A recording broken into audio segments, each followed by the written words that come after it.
এখন থেকে আপনার প্রিয় সিরিয়ালগুলো ফ্রিতে দেখুন এক্সক্লুসিভলি শুধুমাত্র সান নেক্সটে। এখনই অ্যাপ ডাউনলোড করুন। তোমার সংস্কৃতি, তোমার অনুশাসন, তোমার ভালোবাসা, এই প্রত্যেকটা জিনিস নিয়ে আজ এই রক্তিম দেববর্মন। আমার স্থাবর অস্থাবর যা কিছু আছে সব প্রপার্টি তোমার, সবকিছু তোমার মা। Believe me. এক মিনিট আমাকে দাও।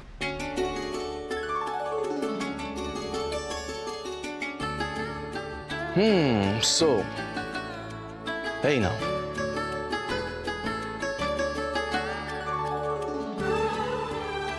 সাইন করে দাও এখানে।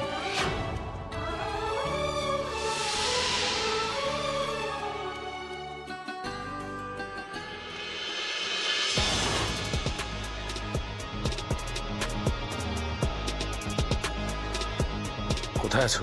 চিন্তা নেই, সবাই এখানেই আছি, একদম রেডি বস। ভাইদা, এইটা তুই কিন্তু খুব ভালো ডিসিশন নিয়েছিস, ওয়েল ডান। হ্যাঁ দাদা, মাই তো আমাদের সব, তাই সব কিছু মায়ের নামেই থাকা উচিত।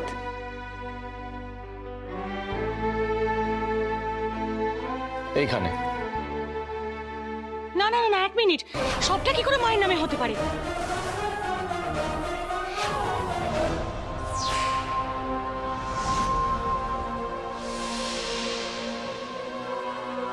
আমাদের কাউকে কিছু না জানিয়ে না বলে এইভাবে পুরো প্রপার্টি তুই মায়ের নামে লিখে দিতে পারিস না দাদা। বনি বনি বনি, এটা আমার একান্ত একটা পার্সোনাল ডিসিশন এবং আমি চাই না যে কেউ এই ডিসিশনের এগেইনস্টে কোনো রকমের কোনো মন্তব্য করুক। ও দাদা, ও দাদা,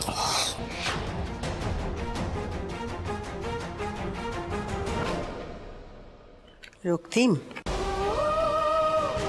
ভালোবেসে আমার জন্মদিনে এত বড় একটা উপহার দিতে চেয়েছিস, কিন্তু আমি যে এটা নেব না বাবা।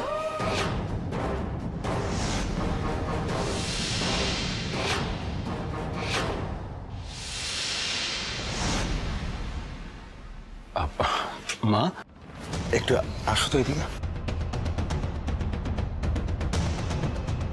তুমি এগুলো কি বলছো মা? রক্তিমবাবু তো তোমাকে ভালোবেসেই সবকিছু তোমার নামে লিখে দিচ্ছে, তাই না? আর এটা তো তোমার উপহার, উপহারকে তো না বলতে নেই, তাহলে তুমি কেন না বলছো?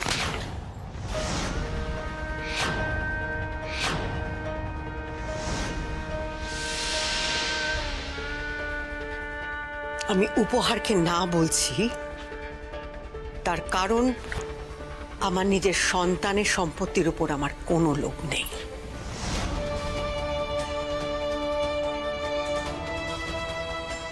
রক্তিম,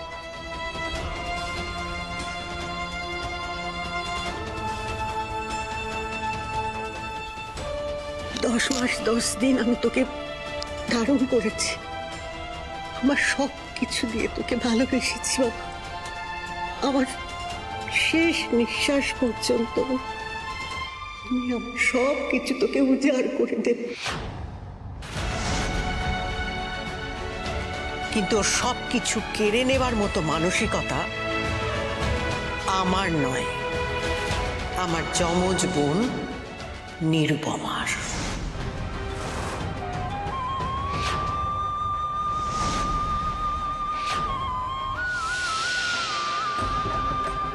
মা, কি বলছো কি তুমি?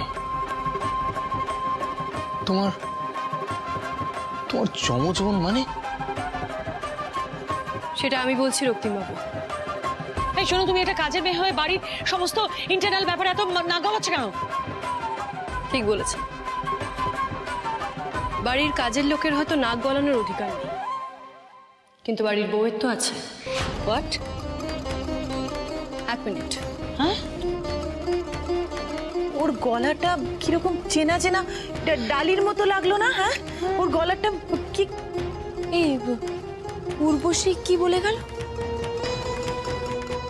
ওর গলার আওয়াজটা, গলাটা একদম দিদি ভাইয়ের মতো শোনালো, তাই না? শ্রেয়া ছোট, উপরে চলো, এখানে বড়রা কথা বলবে। চলো চলো। শ্রেয়া ঠিকই বলেছে, আওয়াজটা ভীষণ ডালির মতো শোনালো, ডালির মতো। কারণ আমি ডালি মামু।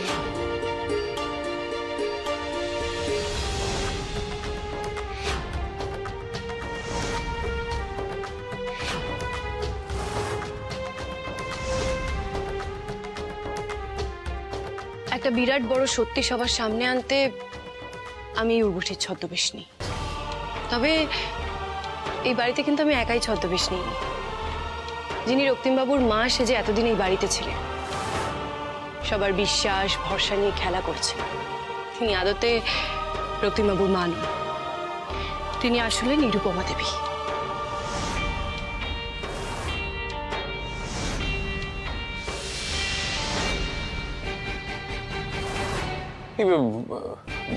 বৌদি তুমি এটা কি বলছো? মানে মায়ের যমজ বোন, মানে এটা কি করে সম্ভব? মানে হাউ ইজ দিস পসিবল? এটা হ্যাঁ মানে মায়ের তো কোনো বোনই ছিল না। বোন ছিল অদিতি, তোমরা জানতে। অনুমাকে খুঁজে পাওয়ার আগে আমরাও সেটা বুঝতে পারিনি, জানতে পারি। কিন্তু একদিন হঠাৎ এই ডালি পুরো বিষয়টা সবাইকে বলো। বলছি, আসলে সেদিন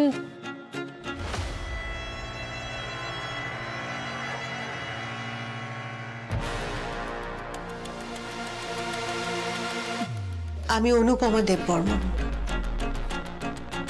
আমার মায়ের পেটের বোন এই পৃথিবী থেকে আমাকে সরিয়ে ফেলতে চেয়েছিল। প্রমাণ সহ সত্যিটা সবার সামনে আনতে আর নিরুপমা দেবীকে ভয় দেখাতে আমি গুরুদেবকে এই বাড়িতে নিয়ে আসি। ঠিক যেমন কিছুদিন আগে নিরুপমা দেবী গুরুদেবকে এই বাড়িতে নিয়ে এসেছিলেন আমার আর রক্তিমবাবুর ক্ষতি করতে। আমি ওই একই অস্ত্র ওনার উপর প্রয়োগ করি।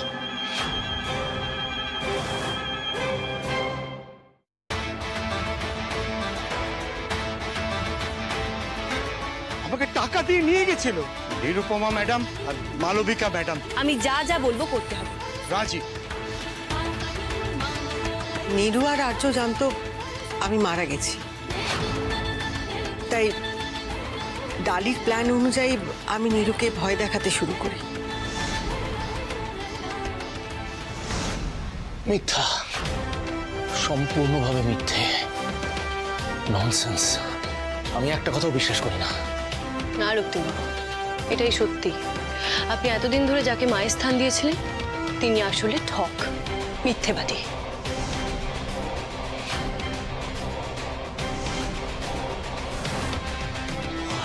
আমি সত্যি বলছি। সুমনদা,